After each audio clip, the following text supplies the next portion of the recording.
This one is in which form? Good. This is, I'll just say quadratic form.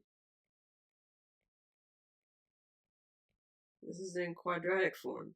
So when it's in quadratic form, um, you still, let me show you. When it's on quadratic form, your A, this is still your A. So here I'm going to put A equals 1. Some people, when you don't see a number there, it's really, it's just a 1. Because remember, A can't be 0. So you have A, what do you call it? AX squared plus BX. This is B. And then this is C. Okay, quadratic form. X equals AX squared plus BX plus C. You can, when it's in this particular form, you don't immediately see the vertex, but there is, and I think we had it, where was it? Here. So this is how you find, that's how you find the vertex. See if it'll let me copy this. Okay. I copied the vertex, so we have it over here. Now, what direction does this graph open, up or down? Good. It's going to open upwards because A is greater than 0. A is positive, so it's actually going to open upwards. So that's good. Let me see if I can move this, make it smaller and move it right there.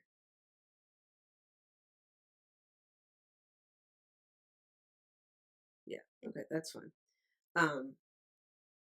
So boop, boop, boop. We know it's going to open upwards, so I'm going to put open upwards. Right, so we know it's gonna do something like that.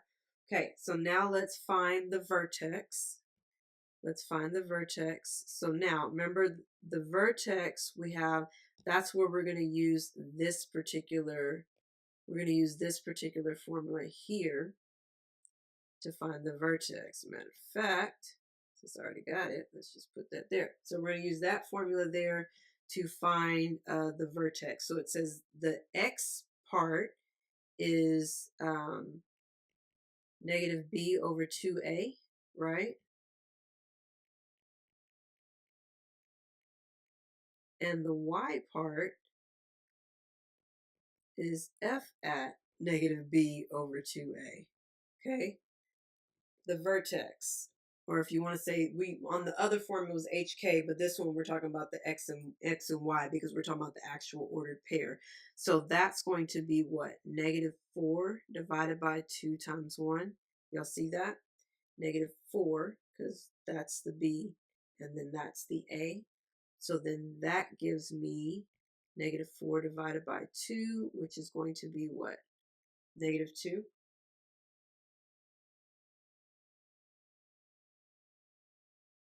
Yeah.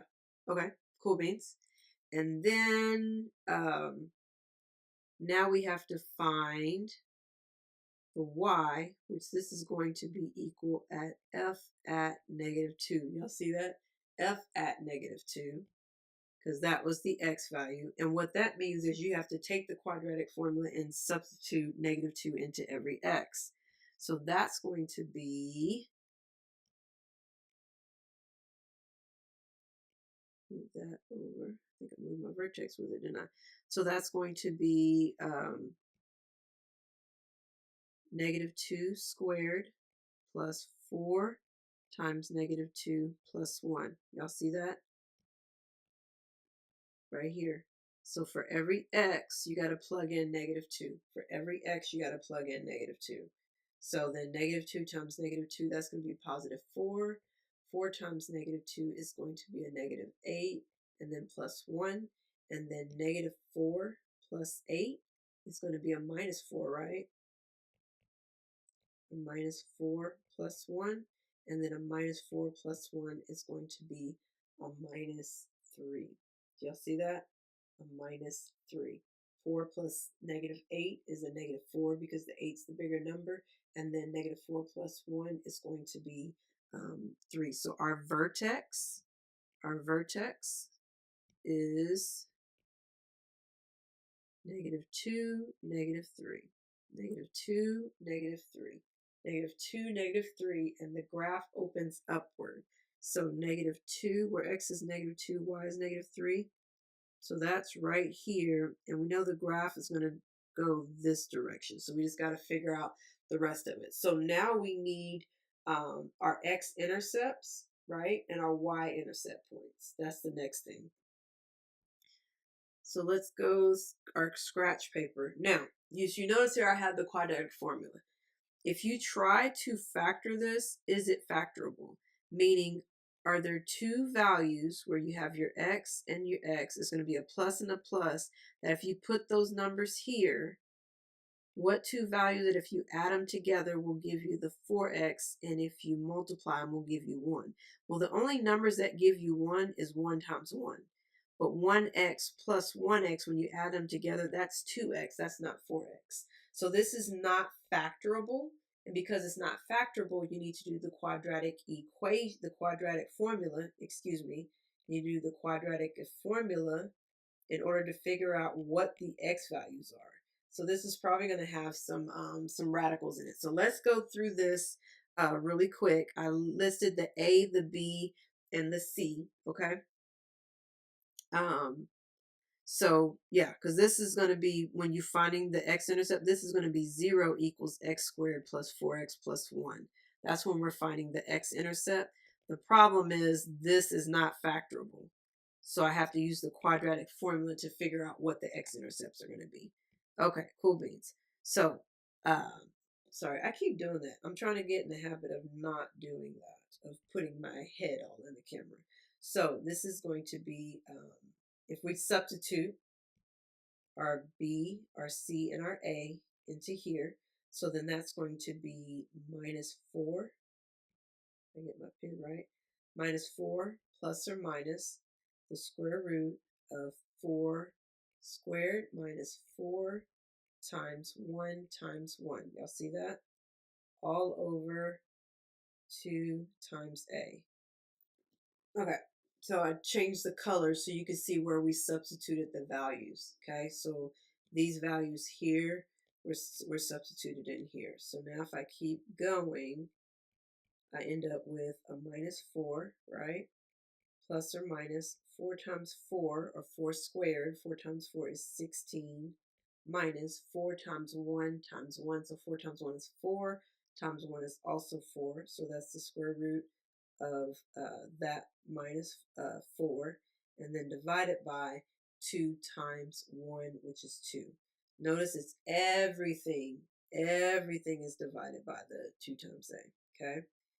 So then that gives us -4 plus or minus the square root. 16 minus 4 is what? 12? 4, 5, 6. Yeah, 12 divided by 4. Oof. So this is -4 plus or minus the square root of 12. That's the square root of 4 times the square root of 3. But we know that the square root of 4, that's equal to 2. Y'all see that? So let's come up here. So that's going to be -4. This was divided by 4. -4 divided by plus or minus 2 times the square root of 3 divided by 4. So now I'm going to write it like this. -4 divided by 4 plus or minus 2 the square root of 3 divided by 4. So all I did was split the 4 between the two numerators. And then if I continue to simplify, this is going to be, y'all see what I did wrong? Look at it. What did I do wrong? Where did that come from? My 2 magically changed into 4, and y'all didn't say nothing. Oh, I kept saying 4 so much that I was like 4, 4, 4, 4. Okay, this should be 2. That should be 2. Y'all see that? That should be 2, 2, 2. Better? Better. Okay, now, -4 divided by 2, that's going to be a -2, plus or minus, and then these two will divide, right? This was a 1, that became a 2. And it looks like it's, what, times 2 plus or, 2 plus or minus the square root of 3. 2 plus or minus the square root of 3. So x is equal to negative 2 plus the square root of 3, and x is equal to negative 2 minus the square root of 3. So if I were to write those as ordered pairs, they would look like this.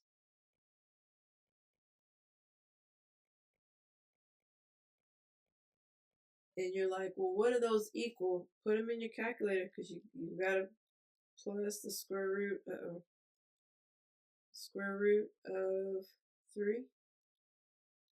Looks like this is approximately 0.2679. Oof, negative 2 minus the square root of 3. This is approximately negative 3.732. We're guesstimating, y'all. Yeah, we're guesstimating. Okay. And then the y-intercept. When you find the y-intercept, you set x equal to 0. Do I have room right here? You couldn't even see that, could you? Okay. Okay, so for the y-intercept, you set x equal to 0. So watch. If you're looking for f of 0, that's going to be 0 squared plus 4 times 0 plus 1. 0 plus 0 plus 1. That's just 1. Okay, so when x is 0, y is 1. Okay, so let's go back up here. We're going to have to guesstimate on this because these numbers are just weird. So we have negative 2, negative 3. Now remember, I told you your other thing that you can do is just plug in. You can do a t-table. So that's another thing that you can do if you don't like doing the quadratic formula. I did the quadratic formula here because I didn't know how long it's been since you've seen the quadratic formula. So that's why I did it here. But we're just guesstimating. So negative 2, negative 3. Our y-intercept was 0, 1. Okay. Our y-intercept was 0, 1. So when x is 0, y is 1. So that's going to be one leg of it. And then the other, we have negative 3.7, so almost 4. So we're going to kind of guesstimate that. We're going to say right in there, like in between the 3 and the 4. So really, this graph is going to look something like this. And see, our other x-intercept was like less than, like barely, not even close to 1. So it's kind of right on the 0. But again, we're guesstimating. Okay, so that's sort of what the graph looks like. Again, if you don't like doing the quadratic formula, you don't have to. You could do a t-table, and you'll say, okay, well, Dr. B, if I do a t-table, what points can I pick? Well, you can pick any x value you want. Like, for example, if x was equal to negative 1, what does y equal? Like that. If x is equal to negative 2, what does y equal?